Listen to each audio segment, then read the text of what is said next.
Welcome to ML classes. ML classes में आप सभी लोगों का एक बार फिर से हार्दिक स्वागत है। तो जैसा कि आप लोगों को पता चली है कि कल परसों में बीपीएससी की भी डेट आ चुकी है, तो अब हमारे पास एक अच्छी अपॉर्चुनिटी है कि हम बीपीएससी में अपनी नौकरी को पक्की करें। तो उसी को आगे बढ़ाते हुए मैं आप सभी लोगों से कहना चाहूँगा कि अपनी पढ़ाई को लगातार करते रहिए और अच्छे से खूब मेहनत करते रहिए। तो आज मैं लेके आया हूँ जो कॉन्स्टिट्यूएंट असेंबली है, मतलब कॉन्स्टिट्यूएंट असेंबली नहीं, जो अमेंडमेंट है जिनका विवर्तन पार्ट 20 में किया गया है आर्टिकल 368 में। तो कॉन्स्टिट्यूशनल अमेंडमेंट के रिगार्डिंग जो भी इम्पोर्टेंट क्वेश्चन हो सकते हैं अलग अलग एग्जामों के लिए, खासकर बीपीएससी हुई, ठीक है, UP PGT, UP TGT, SSC, DWSB और यूपी पीसीएस 2026, इन सभी एग्जामों के लिए कॉन्स्टिट्यूशनल अमेंडमेंट से जो भी इम्पोर्टेंट क्वेश्चन बन सकते हैं वो मैं आपको इस क्लास में लेके आया हूँ। तो उम्मीद करता हूँ आप सभी लोगों को ये सेशन पसंद आएगा।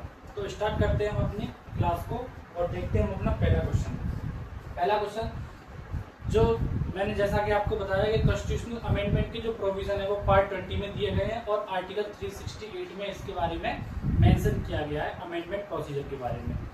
जैसा कि आपको ये क्वेश्चन दिख रहे होंगे, मैंने अगर किसी भी बच्चे को अगर थ्योरी से रिलेटेड इससे कुछ प्रॉब्लम है तो मेरी प्लेलिस्ट बनी हुई है इसी चैनल पे, तो प्लेलिस्ट में आप जाके चेक भी कर सकते हैं। मैंने इसी के रिगार्डिंग सबसे पहले थ्योरी कराई है पिछली लेक्चर में, आज मैं इसी के एमसीक्यूज करा रहा हूँ इस क्लास में।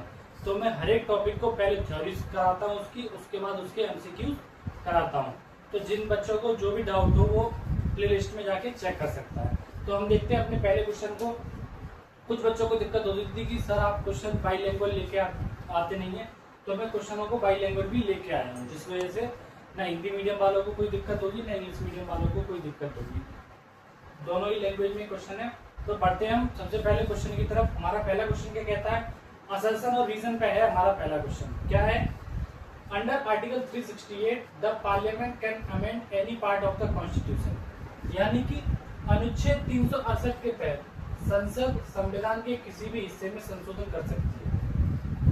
यानी आर्टिकल 368 के तहत, यानी कि आर्टिकल 368 के तहत जो हमारा पार्लियामेंट है वो कॉन्स्टिट्यूशन के किसी भी पार्ट में क्या कर सकती है, अमेंडमेंट कर सकती है। तो जो हमारा पहला स्टेटमेंट है वो असर्शन वो क्या है, सही है।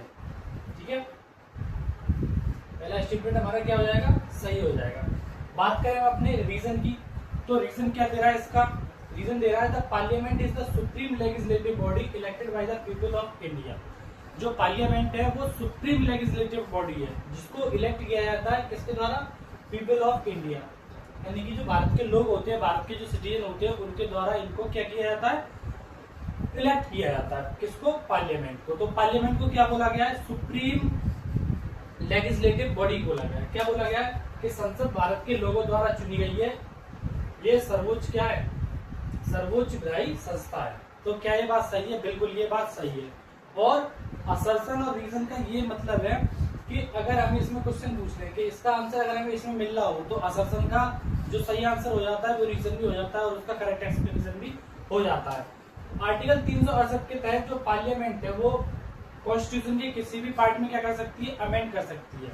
क्यों कर सकती है, क्योंकि जो पार्लियामेंट है वो सुप्रीम लेजिस्लेटिव बॉडी है। क्या है, सुप्रीम लेजिस्लेटिव बॉडी है जिसको इलेक्ट किया जाता है सिटीजन ऑफ इंडिया के द्वारा, यानी कि जो इंडिया के जो लोग होते हैं उनके द्वारा किया जाता है, इलेक्ट किया जाता है। तो हमारा सही आंसर क्या हो जाएगा, ए वाला हमारा क्या हो जाएगा, सही आंसर, यानी कि दोनों ही करेक्ट आंसर है और आर ए का एक्सप्लेनेशन भी करता है। उम्मीद करते हैं आपको एक पहला क्वेश्चन समझ में आया होगा। ठीक है, बात करते हैं अपने नेक्स्ट क्वेश्चन की। तो नेक्स्ट क्वेश्चन क्या कहता है, कि जो अमेंडमेंट का जो प्रोसीजर है, सेकंड क्वेश्चन में हमें क्लियरली पूछ लिया गया क्या, which article of the constitution of India lays down the procedure for the amendment of the constitution, यानी कि इनमें से कौन सा आर्टिकल है जो कि अमेंडमेंट के बारे में बताता है, किसके बारे में, संशोधन के बारे में बताता है, संविधान संशोधन के बारे में। यानी कि भारत के संविधान का कौन सा अनुच्छेद संविधान के संशोधन की प्रक्रिया क्या करता है, निर्धारित करता है। तो वो सबको मालूम है कौन सा आर्टिकल है हमारा, वो है हमारा आर्टिकल 368, यानी कि आर्टिकल 368। सी वाला हमारा क्या आंसर हो जाएगा, सही हो जाएगा। बढ़ते हैं अपने नेक्स्ट क्वेश्चन की तरफ। ये जितने भी आप क्वेश्चन देख रहे हैं बहुत ही इंपॉर्टेंट क्वेश्चन है अमेंडमेंट से। तो अगर आपको ये क्वेश्चन अगर समझ में आ रहे हो और अच्छे लग रहे हो तो आप हमें लाइक कर सकते हैं और चैनल को सब्सक्राइब भी कर सकते हैं। देखते हैं हम अपना थर्ड क्वेश्चन हमारा क्या कहता है, amendment to the constitution will be initiated. जो कि संशोधन है, किसकी बात की जा रही है, जो संविधान में संशोधन है उसकी जो शुरुआत है वो किस में की जा सकती है।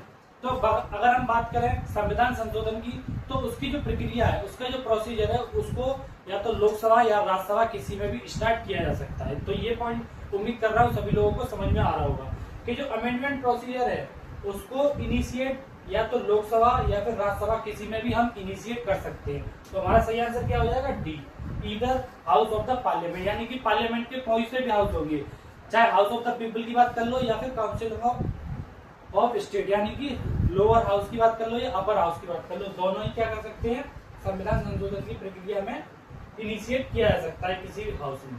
अब बात करते हैं हम अपने नेक्स्ट क्वेश्चन की तरफ।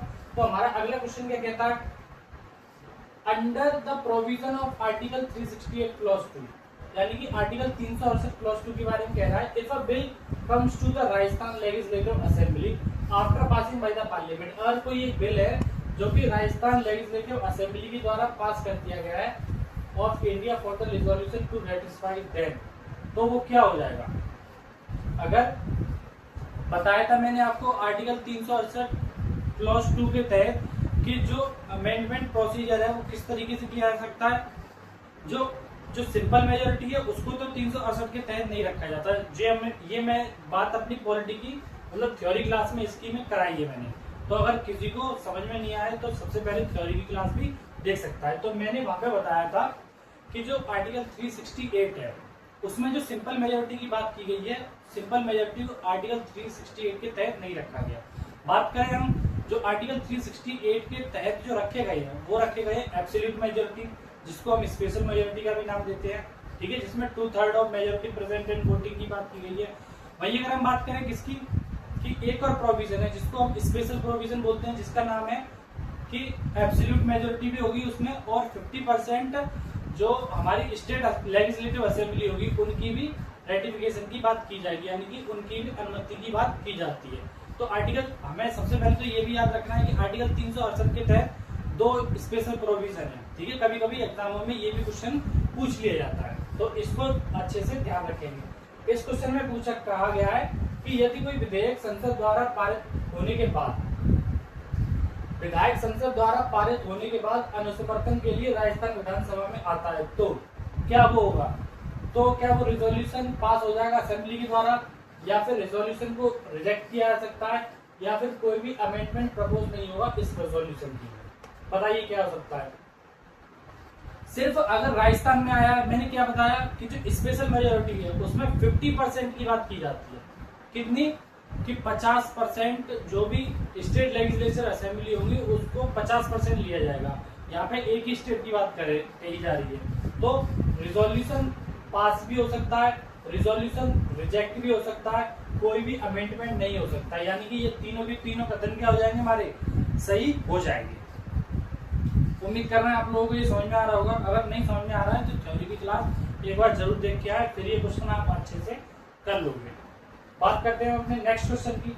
नेक्स्ट क्वेश्चन क्या कहता है, according to the Indian constitution the constitutional amendment of the following topics require consent of at least half of state legislature, यानी कि इन चारों में से हमें बताना है वो ऐसे कौन कौन से प्रोविजन है जिसमें जो 50% रेटिफिकेशन की बात की गई है स्टेट लेजिस्लेचर की, यानी कि 50% में किसकी बात की गई है, आधे राज्यों की विधानसभाओं की सहमति की जो आवश्यकता होती है वो इन चारों में से किन किन में होती है। तो अगर हम बात करेंगे इन चारों में से किस किस में होती है, मैंने अपनी थ्योरी वाली क्लास में कराया है। तो सबसे पहले फेडरल प्रोविजन, यानी कि संविधान के संघीय प्रावधान में भी होती है। बात करें हम right of the supreme court, इसमें भी होती है। बात करें हम थर्ड पॉइंट की, the process of constitutional amendment, इसमें भी होती है। बात करें हम चौथे पॉइंट की, तो फॉर्मेशन है न्यू स्टेट का, या फिर ट्रांसफॉर्मेशन हो रहा है अगर बाउंड्रीज का या उसकी किसी भी स्टेट की बाउंड्रीज का ट्रांसफॉर्मेशन हो रहा है, नेम चेंज हो रहा है, तो उसका जो प्रोविजन है वो सिंपल मेजोरिटी के तहत रखा गया। सिंपल मेजोरिटी के तहत किसी भी स्टेट का नाम चेंज हो जाता है, लेकिन उसको आर्टिकल 368 के तहत नहीं रखा गया है। बाकी इन तीनों प्रोविजनों को रखा गया है। तो सही आंसर हमारी क्या हो जाएगी, केवल 1, 2 और 3, यानी कि ए वाला हमारा करेक्ट आंसर हो जाएगा। उम्मीद कर रहा हूँ अब तक आप लोगों को ये सेशन बहुत ही अच्छा लग रहा होगा, समझ में भी आ रहा होगा। ठीक है, बढ़ते हैं अपने अगले क्वेश्चन की तरफ। नेक्स्ट क्वेश्चन क्या कहता है हमारा, नेक्स्ट क्वेश्चन भी पूछता है हमारा, which of the following are the matters with a constitutional amendment is possible only with the ratification of the legislature of not less than half of the state। Same ही पूछा गया, इन चारों में से हमें बताना है किस किस का कर सकते हैं और किस किस को नहीं कर सकते। तो बात करेंगे हम इलेक्शन ऑफ प्रेसिडेंट। क्या प्रेसिडेंट की इलेक्शन की बात की जा सकती है? Representation of state in parliament, क्या पार्लियामेंट के जो स्टेट है उनका रिप्रेजेंटेशन की बात की जा सकती है, या फिर any of the list in the 7th schedule, या 7th शेड्यूल में जो भी लिस्ट है उनकी, या फिर abolition of the legislative council. जो एबोलिशन है लेजिस्लेटिव काउंसिल की बात वो किसके तहत की जाती है? सिंपल मेजोरिटी के तहत। वो एब्सोल्यूट या फिर स्पेशल मेजोरिटी के तहत नहीं की जा सकती है। तो चौथा वाला हमारा पॉइंट क्या हो जाएगा? गलत हो जाएगा। इन तीनों की बात की गई है, किसमें? स्पेशल मेजोरिटी में, और जो एब्सोल्यूट मेजोरिटी की बात की गई थी उन दोनों में। तो हमारे सही आंसर क्या हो जाएंगे? ए 1, 2 एंड 3। ये वाला हमारा क्या हो जाएगा? करेक्ट आंसर हो जाएगा। बात करते हैं हम अपने नेक्स्ट क्वेश्चन की। नेक्स्ट क्वेश्चन क्या कहता है हमारा? पहला point, an amendment to the constitution of India can be initiated by introduction of a bill in the Lok Sabha only. इसमें ये कह रहा है कि जो भारत के संविधान में संशोधन केवल लोकसभा में एक विधेयक पेश करके शुरू किया जा सकता है। क्या सिर्फ इस लोकसभा में ही विधेयक पेश कर सकते हैं? नहीं, लोकसभा और राज्यसभा हम किसी में भी इसको पेश कर सकते हैं। तो पहला वाला हमारा क्या हो गया? गलत हो गया। बात करते हैं हम अपने सेकंड पॉइंट की।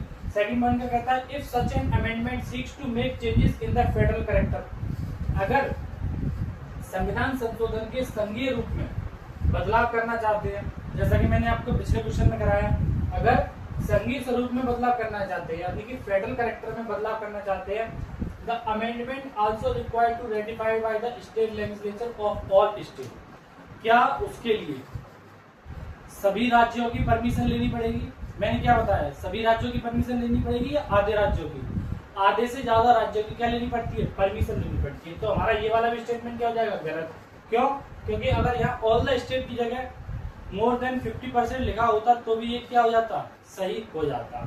यानी कि आधे से ज्यादा राज्यों की क्या ली जाती है? रेटिफिकेशन यानी कि अनुमति ली जाती है। तो ये दोनों ही हमारी क्या हो जाएगी? गलत हो जाएगी। तो हमारा करेक्ट आंसर क्या हो जाएगा? Neither 1 nor 2। ठीक है, ये था हमारा 7th क्वेश्चन। बात करते हैं हम नेक्स्ट क्वेश्चन की। नेक्स्ट क्वेश्चन क्या कह रहा है हमारा? निम्नलिखित में से कौन सा संविधान संशोधन पहले ऐसा संशोधन था जिसे संविधान के अनुच्छेद 368 क्लॉज 2 के प्रावधानों की आवश्यकता के अनुसार राज्य विधानसभा द्वारा अनुशंसित किया गया? यानी कि इसमें हमें ये पूछ रहा है कि जो सबसे पहले रेटिफिकेशन की बात की गई, यानी कि 50% स्टेट लेजिस्लेचर की रेटिफिकेशन की जो बात की गई, वो सबसे पहले कौन से कॉन्स्टिट्यूशनल अमेंडमेंट में की गई, यानी कि कौन से संविधान संशोधन के तहत सबसे पहले रेटिफिकेशन की बात की गई? तो हमसे मेन क्वेश्चन ये पूछ रहा है। तो सबसे पहले जो बात की गई थी वो की गई थी किसमें? 4th कॉन्स्टिट्यूशनल अमेंडमेंट 1954 में, यानी कि जो 1954 में जो चौथा कॉन्स्टिट्यूशनल अमेंडमेंट हुआ था उसके तहत की गई थी। ठीक है, किसकी बात? रेटिफिकेशन की बात। रेटिफिकेशन में क्या 50% स्टेट लेजिस्लेचर असेंबली का क्या होना चाहिए? रेटिफिकेशन होना चाहिए। तो उसकी बात की गई थी। बात करें हम फर्स्ट कॉन्स्टिट्यूशनल अमेंडमेंट की, इसमें 9वीं अनुसूची को जोड़ा गया था। ठीक है, लेकिन इसको किसके तहत कर दिया गया था? कुछ सिंपल मेजोरिटी के तहत ही ऐड कर लिया गया था। ठीक है, बात की जा रही है रेटिफिकेशन की कि इन चारों में से किसको सबसे पहले बाई स्टेट लेजिस्लेचर रेटिफाई किया गया था? तो सबसे पहले किया गया था 4th constitutional amendment act of 1954। बढ़ते हैं अपने नेक्स्ट क्वेश्चन की तरफ। नेक्स्ट क्वेश्चन में कहता है, in the event of the upper house rejecting a bill, a constitutional amendment bill passed by lower house. अगर कोई इवेंट है उसमें क्या किया गया है कि जो अपर हाउस है यानी कि जो राज्यसभा है उसने किसी भी कॉन्स्टिट्यूशनल अमेंडमेंट को यानी कि संविधान संशोधन के किसी भी बिल को क्या कर दिया है? रिजेक्ट कर दिया। अपर हाउस ने क्या कर दिया है? संविधान संशोधन के बिल को रिजेक्ट कर दिया है, लेकिन पास कर दिया गया किसके द्वारा? लोअर हाउस के द्वारा। तो मैं आपको ये भी बताना चाहूंगा कि जो दोनों हाउस होते हैं, दोनों हाउस के 2/3 majority of present and voting के द्वारा ही इसको हम क्या कर सकते हैं, बिल को एक्ट बना सकते हैं। ठीक है, ये प्रोविजन था, लेकिन एक सभा ने रिजेक्ट कर दिया और दूसरी सभा ने उसी को क्या कर दिया, पास कर दिया, तो जो हमारा बिल हो जाएगा वो ड्रॉप हो जाएगा, यानी कि बिल रिजेक्ट हो जाएगा, बिल एक्ट नहीं बन पाएगा। क्यों? क्योंकि संविधान संशोधन का ये प्रावधान है, प्रोविजन है कि संविधान संशोधन में दोनों ही हाउस के, लोकसभा के भी और राज्यसभा के भी 2/3 of majority, 2/3 of present and voting जब तक नहीं होंगे तब तक किसी भी बिल को एक्ट नहीं बनाया जा सकता। तो बिल क्या हो जाएगा, वो हमारा वो बिल ड्रॉप हो जाएगा। देखिए, आपको लग रहा होगा कि स्टेटमेंट वाइज क्वेश्चन इसमें ज्यादा पूछे गए, तो स्टेटमेंट वाइज क्वेश्चन में इसलिए ज्यादा करा रहा हूँ क्योंकि आजकल एग्जामों में स्टेट वाइज भी क्वेश्चन पूछ लिए जा रहे हैं। चाहे आप आज के किसी भी एग्जाम को उठा के देख लीजिए। ठीक है, बात करें बीपीएससी की भी, तो बीपीएससी जो टीचर वैकेंसी आई है उसमें भी स्टेटमेंट वाइज क्वेश्चन आज के एग्जामों में पूछ लिए जाते हैं। इस वजह से मैं स्टेटमेंट वाले भी क्वेश्चन लेके आया हूँ। ठीक है, बात करते हैं अपने नेक्स्ट क्वेश्चन की। तो नेक्स्ट क्वेश्चन हमारा क्या कहता है, अ bill amending the constitution requires a prior recommendation of the president of India. क्या किसी भी बिल को जो संविधान संशोधन के तहत है, उस बिल में क्या प्रेसिडेंट की रिकमेंडेशन की जरूरत पड़ती है? बिल्कुल नहीं। अगर संविधान संशोधन का कोई भी बिल प्रेसिडेंट के पास पहुंच गया है तो प्रेसिडेंट उसको रिजेक्ट या अपहोल्ड नहीं कर सकता बिल को। सबसे पहली बात तो ये है कि प्रेसिडेंट किसी भी बिल को रिजेक्ट नहीं करता, उसकी जो वीटो पावर है उसमें रिजेक्शन का नाम नहीं है। 3 तरीके की जो वीटो पावर होती है उसको हम नहीं देखना चाहेंगे, लेकिन जो संविधान संशोधन है उसमें अगर कोई बिल प्रेसिडेंट के पास पहुंच गया है तो प्रेसिडेंट को क्या करनी पड़ेगी, अपनी अनुमति देनी ही पड़ेगी। तो पहला स्टेटमेंट हमारा क्या हो जाएगा, गलत हो जाएगा। बात करें सेकंड स्टेटमेंट की, When a constitutional amendment bill is presented to the President of India, it is obligatory for the President to give his assent. अगर कोई भी संविधान संशोधन का बिल प्रेसिडेंट के पास पहुंच गया है, दूसरा स्टेटमेंट हमारा ये कह रहा है कि अगर कोई भी संविधान संशोधन का बिल प्रेसिडेंट के पास पहुंच गया है तो प्रेसिडेंट की ये दायित्व बनता है कि वो उसको क्या कर दे, अपनी अनुमति दे दे, यानी कि साइन कर दे। तो ये वाला स्टेटमेंट हमारा क्या हो जाएगा, सही हो जाएगा। बात करें तीसरे स्टेटमेंट की, तो हमारा तीसरा स्टेटमेंट क्या कहता है, जो कॉन्स्टिट्यूशनल अमेंडमेंट बिल है उसको पास होना चाहिए दोनों हाउस के द्वारा, लोकसभा के भी द्वारा और राज्यसभा के भी द्वारा। किससे? By a special majority and there is no provision for joint sitting. यानी कि ये वाली बात भी क्या है, बिल्कुल सही है कि जो कॉन्स्टिट्यूशनल अमेंडमेंट बिल है उसको दोनों ही हाउस के द्वारा क्या होना चाहिए, पास होना चाहिए, लोकसभा के द्वारा भी और राज्यसभा के द्वारा भी। वो भी किससे, स्पेशल मेजॉरिटी। किससे स्पेशल मेजॉरिटी, यानी कि लोकसभा के और राज्यसभा के जो भी प्रेजेंट एंड वोटिंग करेंगे उसका 2/3, सेकंड थर्ड ही क्या हमारा कहलाता है, स्पेशल मेजॉरिटी की बात कही जाती है। और इसमें कोई भी जॉइंट सिटिंग का प्रोविजन नहीं है, कॉन्स्टिट्यूशनल अमेंडमेंट में कोई भी जॉइंट सिटिंग का प्रोविजन नहीं है। तो हमारा तीसरा भी स्टेटमेंट क्या हो जाएगा, सही हो जाएगा। ठीक है, तो हमारे कौन से सही हो जाएंगे, केवल 2 और 3, यानी कि ओनली 2 and 3 हमारे करेक्ट आंसर हो जाएगी। पहला क्यों गलत हो जाएगा, क्योंकि प्रेसिडेंट की कोई भी प्रायर रिकमेंडेशन की जरूरत नहीं होती है संविधान संशोधन के किसी भी आर्टिकल में, यानी कि किसी भी बिल में संविधान संशोधन के प्रेसिडेंट की अनुमति जरूरी नहीं है। इस चीज को सभी लोग ध्यान समझेंगे। अब बात करते हैं हमारे नेक्स्ट क्वेश्चन की। तो नेक्स्ट क्वेश्चन हमारा क्या कहता है, consider the following statement regarding constitutional amendment. कुछ स्टेटमेंट दिए गए हैं, आप मेरी क्लास अगर स्टार्टिंग से देख रहे होंगे तो आपको ये समझ में आ रहा होगा कि मैं जो भी लाइन स्टार्टिंग में बोल रहा हूँ उससे रिलेटेड भी क्वेश्चन एग्जामों में पूछ लिए गए हैं। तो ये वाली क्लास बहुत ही ज्यादा इंपॉर्टेंट हो सकती है अगर सभी बच्चे इसको ध्यान से देखें तो। देखिए, आर्टिकल 368 में क्या किया गया है, 2 मेथड दिए गए कॉन्स्टिट्यूशनल अमेंडमेंट की। बिल्कुल सही बात है, एक स्पेशल मेजोरिटी और दूसरी स्पेशल मेजोरिटी के साथ रेटिफिकेशन। किसका रेटिफिकेशन, स्टेट लेजिस्लेटिव असेंबली का भी रेटिफिकेशन की बात की गई। तो 2 मेथड है, किसके तहत, आर्टिकल 368 के तहत 2 मेथडों की बात की गई है। ठीक है, अगर हम बात करें सिंपल मेजोरिटी की, तो सिंपल मेजोरिटी को आर्टिकल 368 के तहत नहीं रखा गया है, इस चीज को याद रखेंगे। तो हमारे 2 मेथड है कॉन्स्टिट्यूशनल अमेंडमेंट के मेंशन किए गए हैं। ठीक है, जो हमारा पहला स्टेटमेंट हो जाएगा वो क्या हो जाएगा, बिल्कुल सही हो जाएगा। बात करें हम अपने सेकंड स्टेटमेंट की, constitutional amendment bill can be initiated only in Lok Sabha. क्या ये बात सही है, क्या जो कॉन्स्टिट्यूशनल अमेंडमेंट बिल है केवल उसको लोकसभा में ही पेश कर सकते हैं? नहीं, लोकसभा में भी इनिशिएट किया जा सकता है और राज्यसभा में भी इसको इनिशिएट किया जा सकता है। तो हमारा जो दूसरा स्टेटमेंट होगा वो क्या हो जाएगा, गलत हो जाएगा। बात करें हम थर्ड स्टेटमेंट की, हमारे in case of any dispute between two houses joint sitting can be someone. क्या अगर दोनों हाउस में क्या हो जाए, डिस्प्यूट हो जाए, तो क्या जॉइंट सिटिंग का प्रावधान है? मैंने पिछले क्वेश्चन में कराया जॉइंट सिटिंग का कोई भी ऐसा प्रावधान नहीं है। तो हमारा ये वाला भी स्टेटमेंट क्या हो जाएगा, गलत हो जाएगा। बात करें अपने नेक्स्ट स्टेटमेंट की, the president can not veto to a constitutional amendment. जो प्रेसिडेंट है वो अपनी वीटो का यूज नहीं कर सकता। किसमें? संविधान संशोधन के जितने भी बिल है उनमें जो प्रेसिडेंट है वो अपनी वीटो पावर का यूज नहीं कर सकता, उसको असेंट देना ही पड़ेगा, उसको अपनी अनुमति देनी ही पड़ेगी। तो ये वाला भी स्टेटमेंट हमारा क्या हो जाएगा, सही हो जाएगा। वो अपनी वीटो नहीं यूज कर सकता, कैन नॉट वीटो।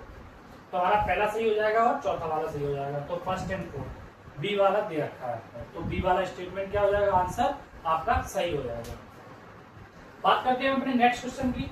तो नेक्स्ट क्वेश्चन बहुत ही इजी है, सभी लोगों को दिख रहा होगा कितना इजी क्वेश्चन है।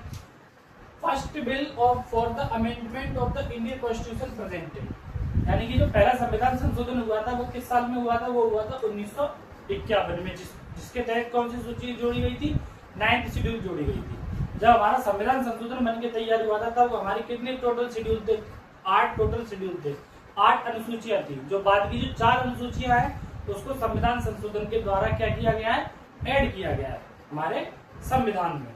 तो हमारा जो फर्स्ट कॉन्स्टिट्यूशनल अमेंडमेंट हुआ था वो 1951 में हुआ था।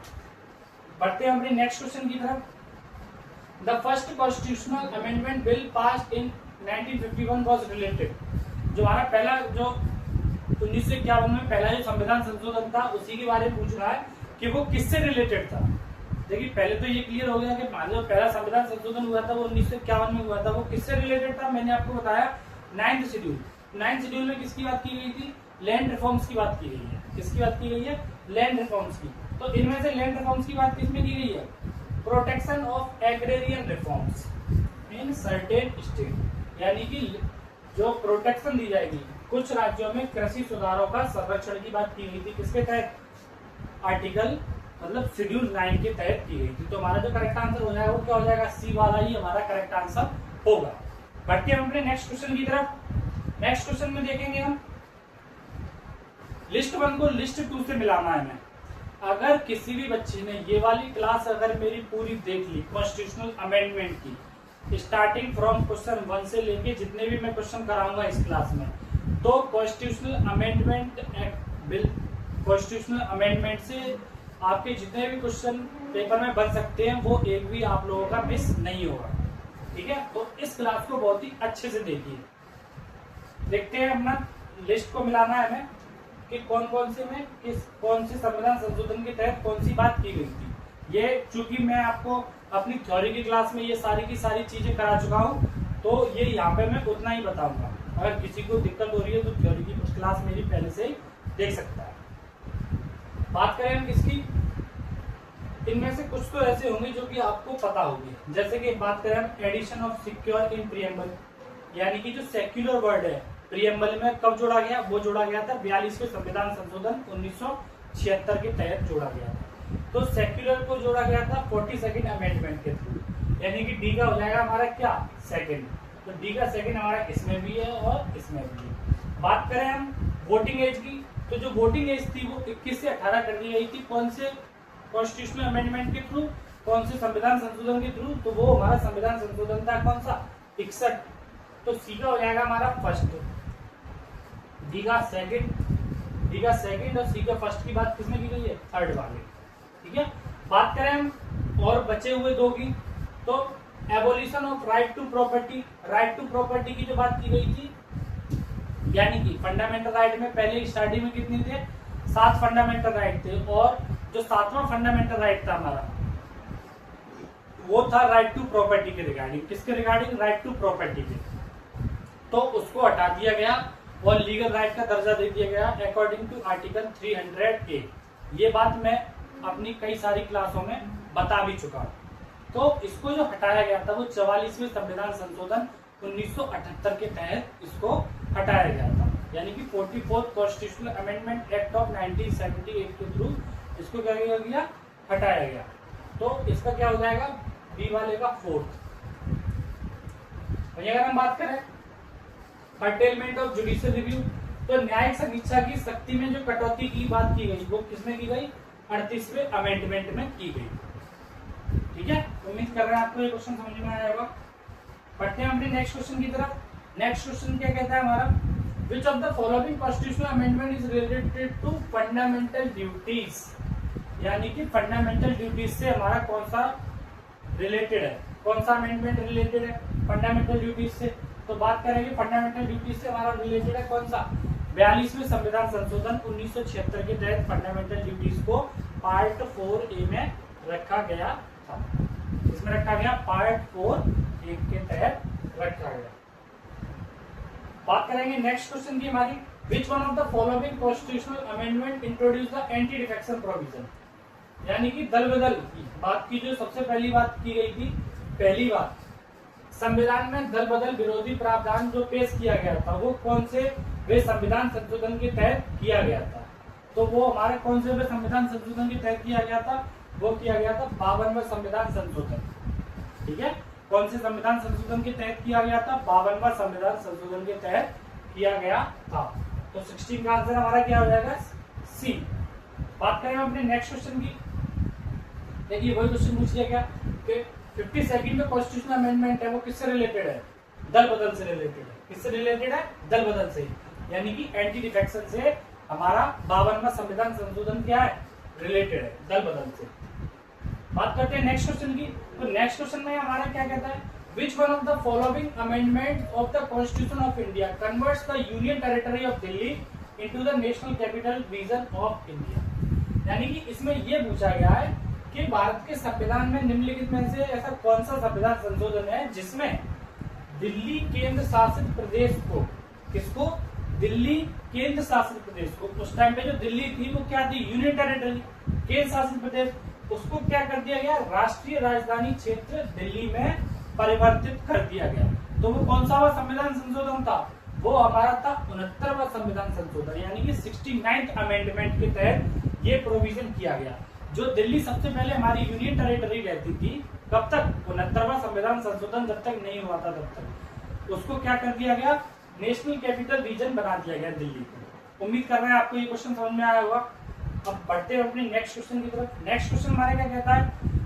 The 79th amendment of the Indian Constitution is related to, जो 79वां संविधान संशोधन था, भारतीय संविधान का 79वां संविधान संशोधन हमारा किससे रिलेटेड है? बात करेंगे जो 79वां हमारा संविधान संशोधन किससे रिलेटेड है? क्या केंद्र राज्य संबंध से, सेंट्रल स्टेट रिलेशन से संबंध है, या फिर एस्टेब्लिश करता है दो पॉलिटिकल पार्टीज को, या फिर फंडामेंटल राइट से रिलेटेड है, या फिर reservation of SC and ST in the Lok Sabha and state legislative assembly? इन चारों में से बताना है किससे रिलेटेड है। तो जो 79वां संविधान संशोधन है वो हमारा रिजर्वेशन से रिलेटेड है। किसका रिजर्वेशन? SC और ST के रिजर्वेशन से रिलेटेड है हमारा कौन सा संविधान संशोधन? 79वां 79th अमेंडमेंट रिलेटेड है। तो हमारा करेक्ट आंसर क्या हो जाएगा? रिजर्वेशन ऑफ SC से ST, यानी कि SC और ST का रिजर्वेशन किसमें? लोकसभा में। किसमें रिजर्वेशन? लोकसभा में और स्टेट लेजिस्लेटिव असेंबली में रिजर्वेशन की बात करता है। 79th हमारा अमेंडमेंट समझ में आ रहा है सभी बच्चों को? बढ़ते हैं अपने नेक्स्ट क्वेश्चन की तरफ। नेक्स्ट क्वेश्चन हमारा क्या कहता है? The 93rd constitutional amendment deals with the, जो 93वां संविधान संशोधन है वो किससे रिलेटेड है? 79वां आपको समझ में आ गया, जो रिजर्वेशन है उससे रिलेटेड है। बात करें हम उन अमेंडमेंट की, मैं आपको पूछता हूं जो कि अमेंडमेंट आपको याद नहीं है। ठीक है, 79वां सभी लोगों को नया सा लगता होगा। 79वां किससे रिलेटेड है? SC ST के रिजर्वेशन से। बात करें हम 38वें संविधान संशोधन की, तो 38वां हमारा किससे रिलेटेड है? 38वां रिलेटेड है हमारे जुडिशियल रिव्यू से रिलेटेड। ठीक है, जुडिशियल रिव्यू में जो भी कटौती की गई उससे रिलेटेड है हमारा। 61वां किससे है? वोटिंग एज को 21 से 18 किया गया, उससे रिलेटेड है। वही अगर हम बात करें 69वां संविधान संशोधन 69th कॉन्स्टिट्यूशनल अमेंडमेंट एक्ट, वो हमारा किससे रिलेटेड है? वो है हमारा 69 दिल्ली जो पहले यूनियन टेरिटरी थी उसको क्या कर दिया गया? NCR रीजन बना दिया गया, यानी कि नेशनल कैपिटल रीजन उसको बना दिया गया, उससे वो रिलेटेड है। तो ये इंपॉर्टेंट कॉन्स्टिट्यूशनल प्रोविजन है। 52वां किससे रिलेटेड है? हमारा 52वां दल बदल से है। ठीक है, समझ में आ रहा होगा। पहला जो कॉन्स्टिट्यूशनल अमेंडमेंट था वो किससे रिलेटेड था, 9th शेड्यूल, जिसमें के अंतर्गत हमारे क्या आते हैं, भूमि सुधार की बात की जाती है। तो ये सारे के सारे प्रोविजन, ठीक है, उम्मीद कर रहे हैं आप सबको समझ में आ रहे होंगे। बात की जा रही है 93वें संविधान संशोधन के तहत किसको जोड़ा गया, 93वें संविधान संशोधन के तहत जोड़ा गया था free and compulsory education for children, और जो भी बच्चे 6 से 14 साल के बच्चे थे उनको फ्री और कंपलसरी एजुकेशन की बात की गई है किसमें, 93वें संविधान संशोधन के तहत। समझ में आ रहा। बढ़ते हैं अपने नेक्स्ट क्वेश्चन की तरफ। नेक्स्ट क्वेश्चन हमारा क्या कहता है, जो राइट टू एजुकेशन की बात की गई है, जो कि इंट्रोड्यूस किया गया किसके तहत, 86वें संविधान के तहत इसको क्या किया गया, इंट्रोड्यूस किया गया, ठीक है। तो जो हमारा 86वां संविधान संशोधन हुआ था वो कब हुआ था, वो हुआ था 2002 में। देखिए सभी बच्चे जल्दबाजी में इस वाले क्वेश्चन को क्या कर देंगे, गलत कर देंगे। गलत क्यों कर देंगे, क्योंकि वो इसका आंसर क्या लगा देंगे, 2002, लेकिन इसका सही आंसर 2002 नहीं है। बात की जाए 86वें संविधान संशोधन की, तो जो हमारा 86वां संविधान संशोधन है वो कब आया था, 2002 में, ठीक है। वो किससे रिलेटेड है, राइट टू एजुकेशन से रिलेटेड है। यहाँ तक तो ये बात सही है, लेकिन इस क्वेश्चन में ये पूछा गया है कि जो शिक्षा का अधिकार है 86वें संविधान संशोधन के तहत, उसको लागू कब किया गया, उसको कब लागू किया गया, उसको कब इन्फोर्स किया गया। उसको जो इन्फोर्स किया गया था वो किया गया था 2010 में। 86वां संविधान संशोधन हमारा आया था 2002 में, लेकिन लागू की बात करें तो वो लागू हुआ था 2010 में। इस बात को अच्छे से याद रखें, जल्दबाजी में कोई भी क्वेश्चन को गलत करके नहीं आएंगे। बढ़ते हैं अपने नेक्स्ट क्वेश्चन की तरफ। नेक्स्ट क्वेश्चन हमारा क्या कहता है, right to education has been included into the fundamental right by the, जो राइट टू एजुकेशन है उसको कौन से संविधान संशोधन के द्वारा जोड़ा गया, तो राइट टू एजुकेशन की जो बात की गई वो किसके तहत की गई, वो की गई हमारे राइट टू एजुकेशन की बात 86वें संविधान संशोधन 2002 के तहत राइट टू एजुकेशन को किसमें इंक्लूड किया गया, फंडामेंटल राइट में इंक्लूड किया गया। कब, 86वें संविधान संशोधन 2002 के तहत। बढ़ते हैं अपने नेक्स्ट क्वेश्चन की तरफ। नेक्स्ट क्वेश्चन हमारा क्या कहता है, which constitutional amendment bifurcate the combined national commission for एससीज and STs in 2 separate bodies, यानी कि एससी को और एसटी को 2 अलग अलग सेपरेट बॉडीज की बात, मतलब एससी के लिए एक अलग कमीशन बनाया जाए और एसटी के लिए एक अलग कमीशन बनाया जाए, इसकी जो बात की गई थी वो कौन से वे संविधान संशोधन के तहत की गई थी। इस क्वेश्चन में हमसे ये पूछ रहा है, क्या वो 42वां संविधान संशोधन था, या फिर वो 44वां था, या फिर वो 89 संविधान संशोधन था, या फिर वो 93वां संविधान संशोधन था। देखिए एससी और एसटी के लिए अलग कमीशन की बात की गई है आर्टिकल 338 में। किसमें की गई है, आर्टिकल 338 में। तो इसको किसके तहत जोड़ा गया, कौन से भी संविधान संशोधन के तहत जोड़ा गया, इसको जोड़ा गया, मतलब बात की गई 89 कॉन्स्टिट्यूशनल अमेंडमेंट के थ्रू, यानी कि 89वें संविधान संशोधन के तहत इसकी बात की गई। इस चीज को याद रखेंगे, इसकी बात एससी के लिए और एसटी के लिए 2 सेपरेट बॉडीज बनाई जाए।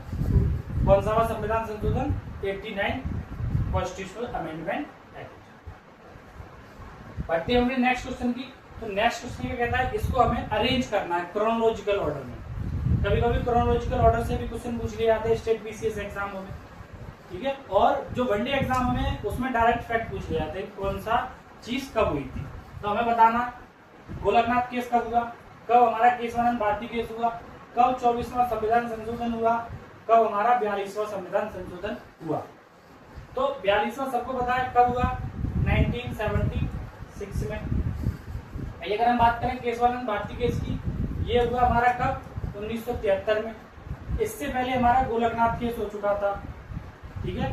ये कब हुआ था, 1967 में, अगर मैं गलत नहीं हूँ तो 1967 में गोलकनाथ केस, केशवानंद भारती केस 1973, 42वां संविधान संशोधन 1976, ठीक है। ये थे हमारे प्रोविजन। 24वां जो कॉन्स्टिट्यूशनल अमेंडमेंट एक्ट है उसको मेरे को एग्जैक्ट ईयर याद नहीं है, तो जिसे भी अगर ये इसका ईयर पता है तो वो कमेंट सेक्शन में जरूर बताएगा। अब हम इसके क्या देखेंगे, क्रोनोलॉजिकल ऑर्डर देखेंगे। तो इसमें जो सबसे पहले आएगा वो क्या आएगा, गोलकनाथ केस, यानी कि पहला वाला।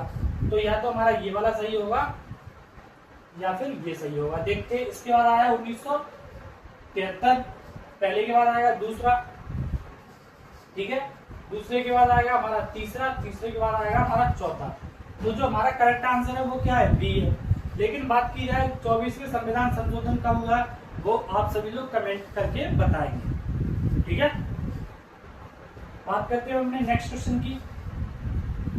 इसमें ये पूछा है, in which of the following case supreme court limited the power of parliament to amend the constitution for the first time. यानी कि इसमें ये पूछा है कि क्या पूछा है कि इनमें से कौन सा वो था केस था, कौन से केस में सुप्रीम कोर्ट ने किसकी पावर को लिमिट कर दिया गया था, किसकी पावर को, पार्लियामेंट्री पावर को लिमिट कर दिया गया कि वो अमेंड कर सकता है कॉन्स्टिट्यूशन में पहली बार। तो ये वाली बात हमारी कौन से केस में की गई थी कि पावर को लिमिट कर सकता है, तो ये की गई थी हमारी Golaknath versus state of Punjab case में।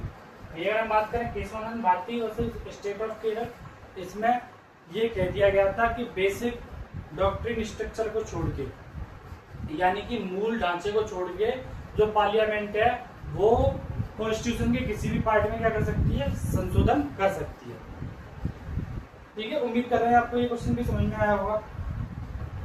बढ़ते हैं अपने नेक्स्ट क्वेश्चन की तरफ। जो सिक्किम है, सिक्किम नया स्टेट बना कौन से भी संविधान संशोधन के तहत। तो जो सिक्किम नया स्टेटमेंट बना वो बना कब, 36वें संविधान संशोधन के तहत। सब कुछ लोग सोच रहे होंगे 35वें संविधान संशोधन है इसका सही आंसर।